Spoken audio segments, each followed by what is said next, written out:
नमस्कार, आप देख रहे हैं पंजाबकेसरी.com का विशेष कार्यक्रम बात पते की और मैं हूं आपके साथ कोमल पवार।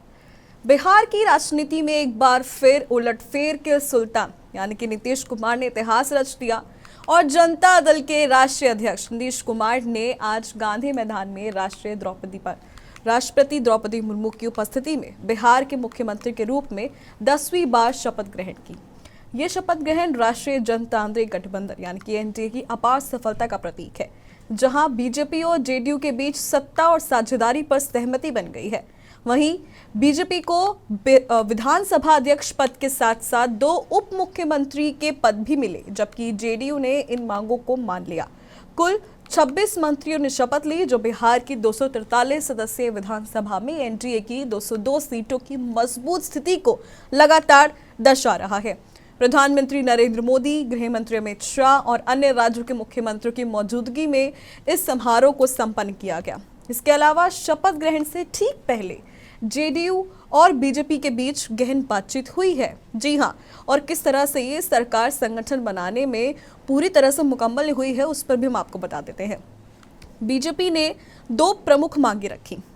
पहली, विधानसभा अध्यक्ष पद और दूसरी 2 उप मुख्यमंत्री। सूत्रों के अनुसार जेडीयू शुरू में अगर जिस तरह से बात करें सरकार गठन की, तो इन दोनों के ही बीच में खींचतान की जो स्थिति थी वो देखने को मिल रही थी। लेकिन सूत्रों के अनुसार जेडीयू शुरू में स्पीकर पद पर दावा कर रही थी, लेकिन बीजेपी की दृढ़ता के आगे उन्हें झुकना पड़ा।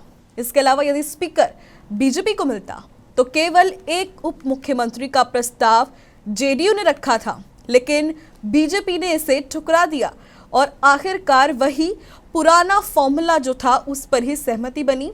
सम्राट चौधरी और विजय सिन्हा को दोबारा से उप मुख्यमंत्री बनाया गया। तो ये दो मांगे थी बीजेपी की तरफ से रखी गई थी, उप मुख्यमंत्री वाली और स्पीकर वाली। अगर इन दोनों में बातचीत नहीं बनती तो शायद जो गठबंधन था वो टूट सकता था, लेकिन इस वक्त नीतीश ने भी थोड़ा सा झुकाव दिखाया है और कहीं ना कहीं एनडीए को मजबूती देते हुए उन्होंने दोनों ही जो मांग है वो मान ली है। मंत्रिमंडल विस्तार में भी साफ तौर पर देखें तो सीटों के अनुपात में बंटवारा हुआ। बीजेपी को 17 मंत्री पद, जेडीयू को 15 मुख्यमंत्री सहित और एलजेपी को 2, एचएमएम को और एस को कुल मिलाकर जो बंटवारा था वो हो गया है। यानी कुल 36 सदस्यीय मंत्रिमंडल की सीमा में रहते हुए 26 मंत्रियों ने शपथ ले ली है। इसके अलावा बीजेपी के वरिष्ठ नेता प्रेम कुमार को स्पीकर पद सौंपा गया, जो विधानसभा में गठबंधन की मजबूती का संदेश दे रहा है।